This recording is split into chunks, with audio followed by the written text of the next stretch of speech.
All right, ladies and gentlemen, and boys and girls, welcome. My name is Dave, Harmless Dave. Some people know me as, of course, and welcome back to the Real Music Observer, observing some real music in real time for real people today, just like you and me. Today, I have a really awesome special guest. He's the second Rock and Roll Hall of Famer that I've ever interviewed. So this is a real treat for me, and hopefully it will be for you too. Say hi to Richie Furay, everybody. Richie, how are you? Hey, I'm great, David. How are you, man? I'm doing great. It's just a real, blessing, a privilege, all that stuff to have you on. When I found out I was going to interview you, I had a power issue the other day when we were supposed to get together, and I'm like, I can't do this interview. I have no electricity. And I wasn't sure when it was going to come back on. So, hey, hope there's a perfect time for everything. And here we are. That's it. That's it. So I'm going to ask you all these hard, really difficult questions. We want to make news on this. Actually, we probably won't make any news, but it'll be fun. So you started. Now if the questions are too hard and I disappear, you'll know what happened. Be like an interview on Fox News where the guest just gets up and leaves. Walked away. that would make news. So you started way back in the 1960s making music with this group called Buffalo Springfield. Yeah. And just an amazing group of musicians with yourself and obviously Neil Young and Stephen Stills. And I know from what I've read, I think you were actually in a little folk type group even before that with Stills. Is that right? Yeah, that is correct. We were in a group named after a folk club back in New York City, the Cafe A-Go-Go, and they called us the A-Go-Go Singers. Whoa. That's interesting. Huh? So you were the A-Go-Go Singers, right? Yeah. Across the street, they had the Bitter End Singers, and then they had the Back Porch Majority. And how did we ever end up with the A-Go-Go Singers? I don't know what was happening. I don't know, but it was the beginning of something really special. Yep.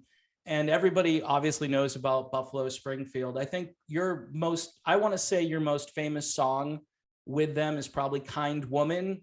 Maybe not, but could be, right? Yeah, absolutely. That is probably the at least the song that I would probably be associated with, probably with the Springfield. Yeah. And then later on in Poco, you guys would still perform that song with that pretty decent pedal steel player by the name of Rusty Young, the late great. I even got the shirt from Rusty's store a couple of years back before he passed away. I got into Poco, right? All my friends in high school, I'm dating back to like 1980-ish. Everybody's buying like The Long Run by the Eagles and different, just different stuff that was coming out at the time. And I brought home Poco Under the Gun with the classic horse logo and everything. In fact, here's the CD version of it with 2 albums on one.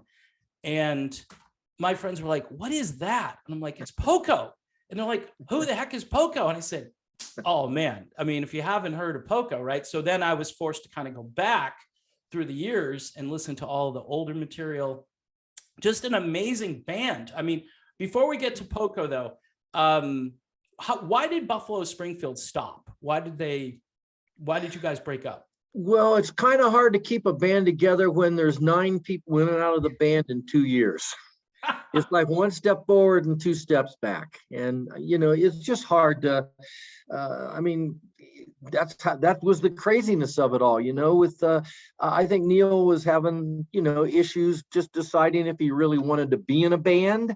Yeah. And then Bruce was having other issues. It was a Canadian band basically with Stephen and me being the only Americans in the band, but Dewey, Bruce, and Neil were all Canadians. So those guys us Canucks up there, man, I don't know what to say about it.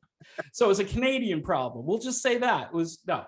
Yeah, that's a good way to just sum it up. Yeah, it was an international affair, and it didn't work out all that well. And but what a band! And then you just picked up right away, and picking up the pieces. Sorry, right. And then went right into Poco. And how did you recruit everybody for that band? What was your thought? Was we're going to be the like real hardcore country rock band, and we're not going to bend, because a lot of bands that got more commercial or they tried for hit records. You guys were like, we're just going to be who we are, and that was pretty cool. Well, that's how it certainly started out. Jimmy Messina and I really became good friends. Jimmy was number 9 in the Buffalo Springfield scenario, and we became friends.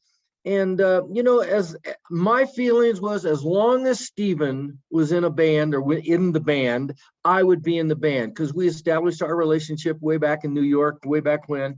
And I just felt, hey, as long as he's there, I'm there. I wanted to be loyal to him. But when Stephen decided, he was off to do something else, then Jimmy and I just started putting our collective thoughts together on continuing on.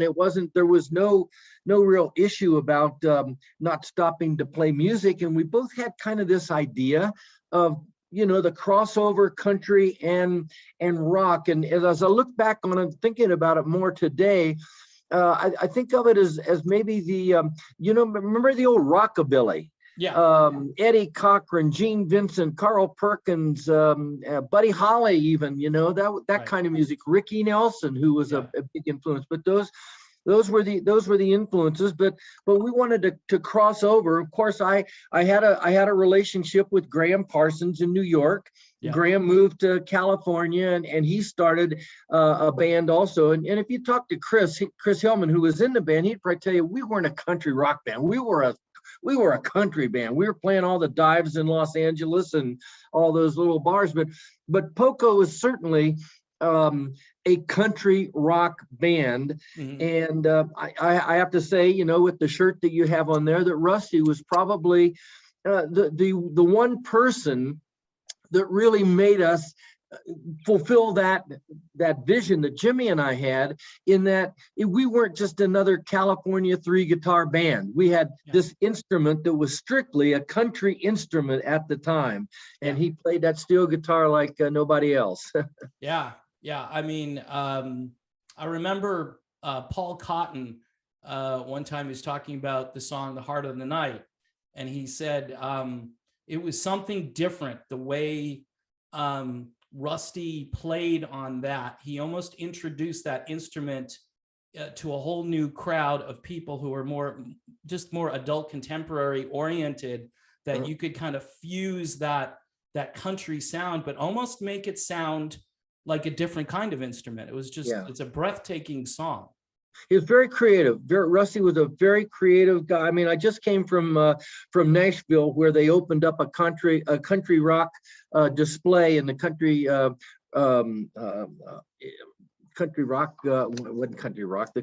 museum there out there, the Hall of Fame. And people, were Al Perkins was there, Dan Dugmore was there, and J.D. Maness and all, and these guys all mentioned Rusty, as being an influence in what they did. So Rusty was a creator. He was someone that was he was always, I mean, who's going to play a steel guitar through a Leslie cabinet, make it sound like an organ?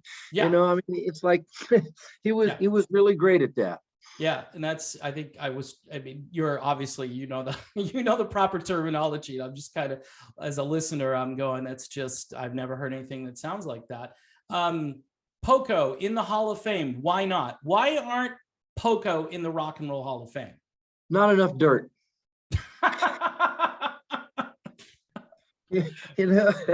So, what can I say, man? I have no idea. If anything, I think that Poco, should be in the Rock and Roll Hall of Fame as far as creating a genre of music that went on to be the most popular, probably American music. And that's not to miss the Beach Boys and all of their stuff and all. But I mean, we created a genre of music, and the Eagles obviously became, one of America's, most popular. They're still out playing today, and two of my bass players ended up in the Eagles.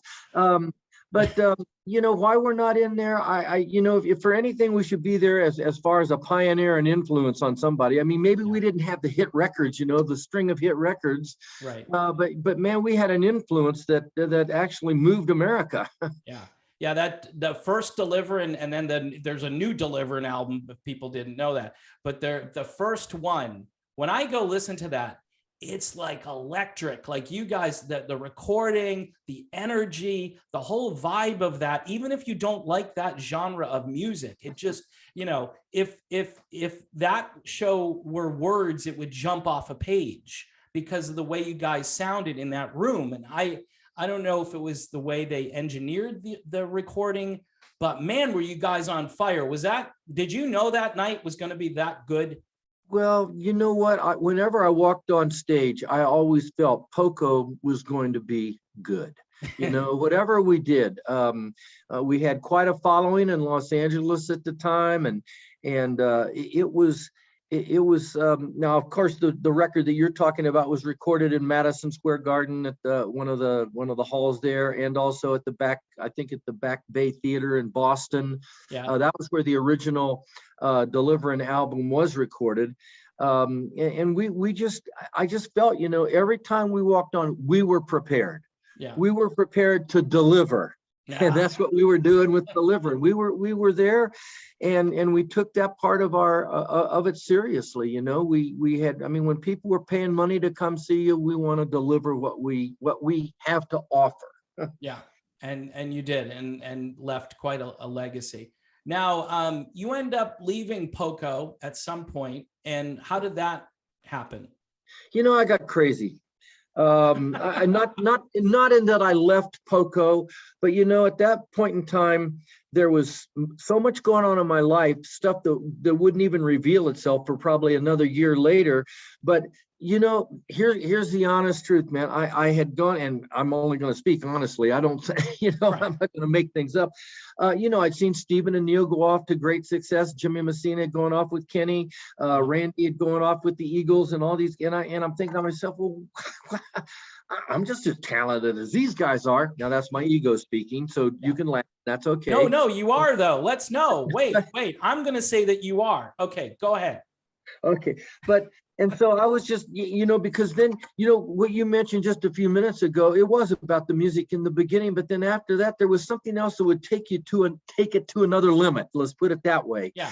And it just wasn't happening. And when we recorded Good Feeling to Know, everybody thought that this is the record, this is the song that's going to launch Poco into that other, up to that other level. And when it didn't happen, it just was like a sucker punch to me. Yeah. And that's when I just went to David Geffen, who was a friend of mine, and asked him, hey, what do you got in mind? Because I don't think this is going to happen. Yeah. And he's, well, Chris Hillman's looking for something to do right now, and JD Souther's looking for, let's just put together another super group like Crosby, Stills, and Nash. And I'm thinking, and that'll solve the problem. Yeah. Well, so it was like my mind was just like I was being driven rather than being led or leading. I was being driven at that time for something that was not causing me maybe to make the right decisions or whatever. I mean, I'm not saying, I think I lost a lot of Poco fans when I actually did leave Poco. I think to this day, people resent that, and it's all these years later. I'm sorry for that, but I think people, resent the fact that I did leave Poco. But there was more to it than just that. My whole life was about, as soon as Souther, Hill, and Furay got together, my whole life was about to turn upside down with personal things that I didn't even see coming. Yeah. Well, let's get into that a little bit, because you met this, or there's a guy in the band, and you already mentioned him, Al Perkins, right? Yeah. So Al Perkins must have he was probably bending your ear a lot about one particular topic. And and what I've read is that you were having some personal issues at the time, namely, I think, with your marriage. Am I wrong?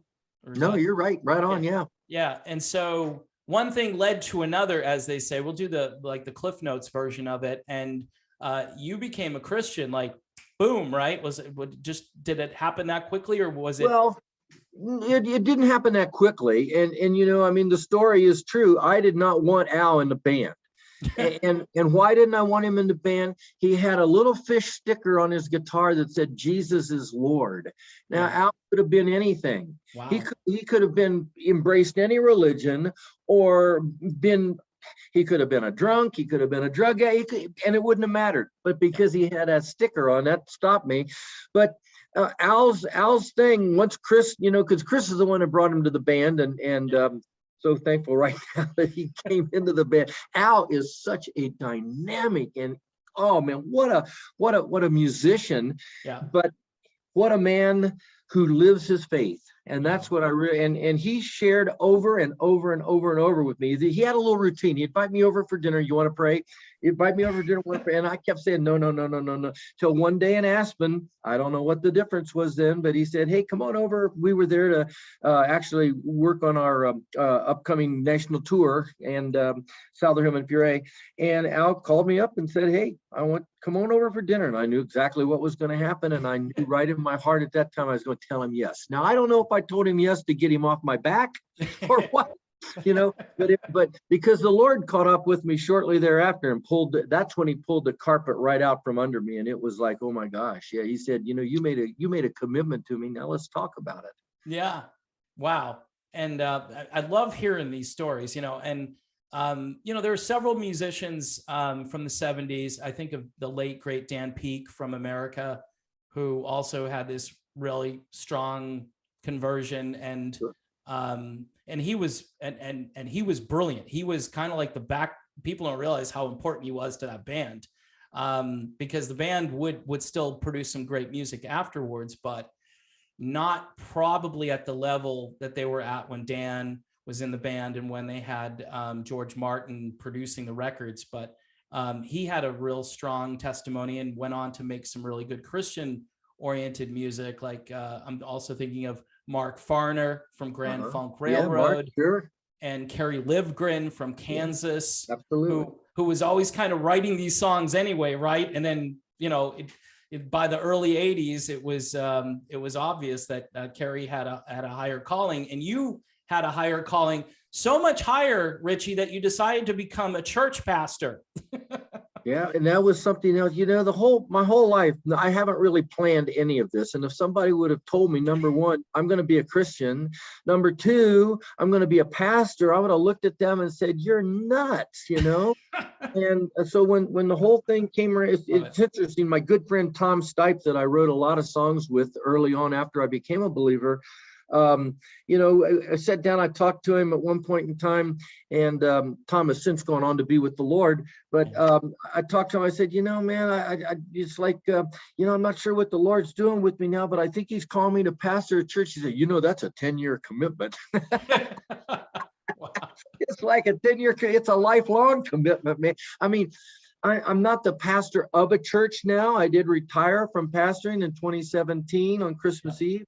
But, you never retire, I mean, it's ministry all the time, Yeah. And it's such a great story. I mean, when you're called, right? I mean, I think that's the bottom line. And how did you reconcile, early on when I became a Christian, people said, well, now you have to stop listening to that evil rock music, because that's all from the devil. It's Satan's playground. What are you doing? It's it's that time signature. People start moving around, and how did you reconcile that?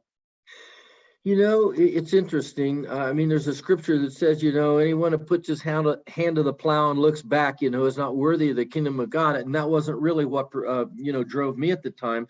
But you're right. I mean, I have a good friend, Peter Nobler. I don't know if you know who Peter is. Peter was the editor of Crawdaddy magazine, and he had a bunch of people write, their story about what was going on in your life when you became 30 or whatever, because, a lot of the rock and roll musicians were getting older, and we were old at 30, man. Let me tell you. And I sat down and I wrote him my testimony, and he wrote back and said, I can't print this. Yeah. This will ruin your career. And I said, this is what's going on in my life. And he did print it. But yeah, people, it's like, how do I reconcile it? You know what? I'm a believer, and I write the music that comes out, of my heart, and it hasn't really affected how I write. I write songs. I've been known as a love songwriter, and people can interpret a song about my wife or about the Lord, so it's pretty simple. Yeah. I mean, didn't David Geffen at one point say to you something like, hey, Richie, I'm really happy for your newfound faith or whatever, but when you do these albums, don't be too Jesus. Like don't say too much about him. Is that true, or is that a Don't rumor? give me any of that Jesus music. That was from I've Got a Reason. Yeah. And interestingly enough, the record I've Got a Reason doesn't have the name of Jesus on that album anywhere. Right. And yet that record, like a lot of the other things that, like with Poco, we were too rock for country and too country for rock, you know? Yeah. Well, when I became a believer, I've Got a Reason was too Christian for the secular market and too secular for the Christian market. So, you know, what do you do, man? You just do what you do and let the chips fall where they are. And there you go. Yeah. It's a long time ago now, which is kind of weird. But when this album came out, I was ecstatic because I had never heard an album, you know, a newer album with this original lineup, right? And everybody got back together. Randy's there, Jim Messina's there. And I'll tell you, from start to finish, you guys all brought like amazing songs to the table. And it's kind of funny how Rusty again brings this song, which becomes probably, I don't want to say it's the signature song for Poco or the highest charting song, but it might be, Call It Love. But you had a song on there, I think, When It All Began, right? Which was tracing everything back. What was that like? That was like the late 1980s. You had already been, you know, a Christian for a number of years and in the ministry, and then you're pulled back to this. I mean, how did that all come together?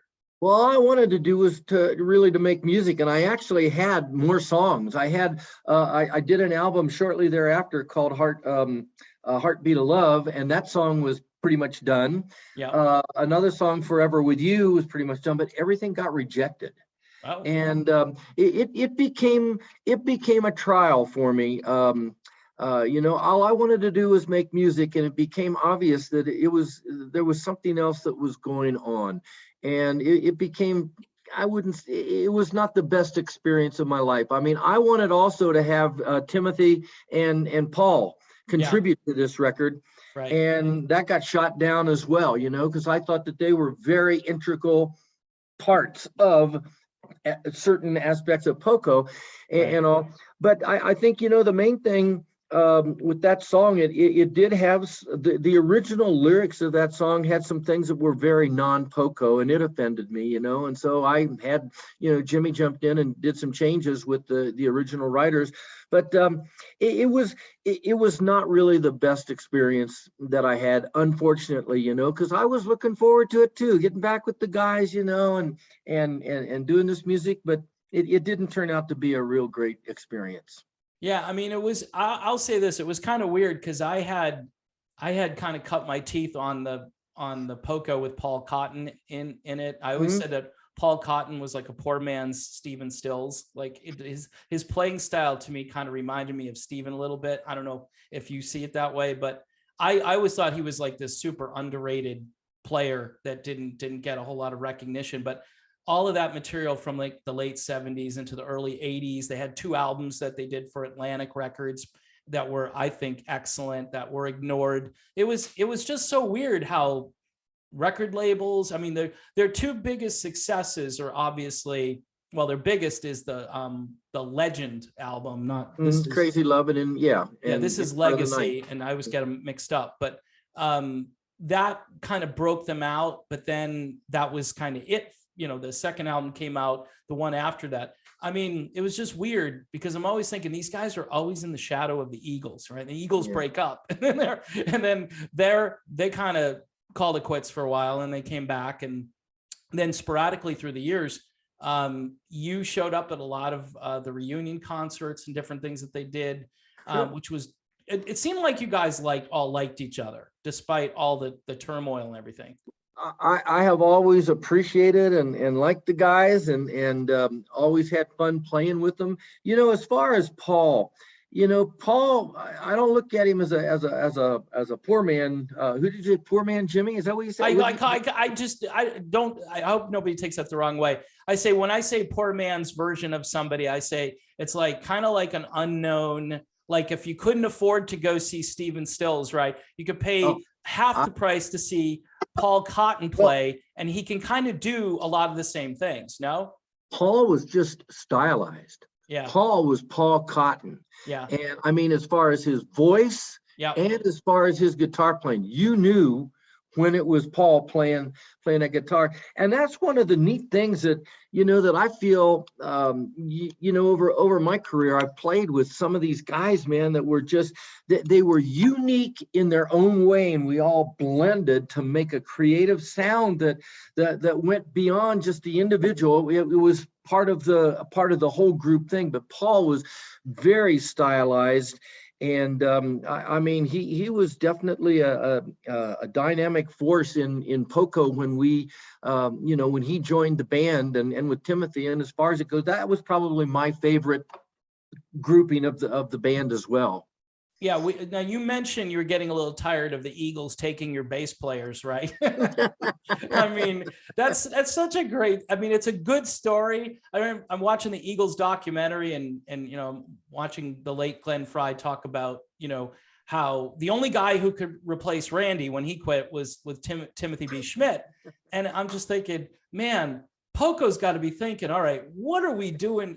We were just farming these, like we're the farm team and we're sending our guys to the major league. And I'm thinking, no, you guys are the major league. That's why they keep taking your guys, and were you weren't ever offered a gig, right, with the Eagles. I know this is kind of a left field question, but was anybody else asked, hey, would you like to join the Eagles? No, I don't think so. I think that it was just those two.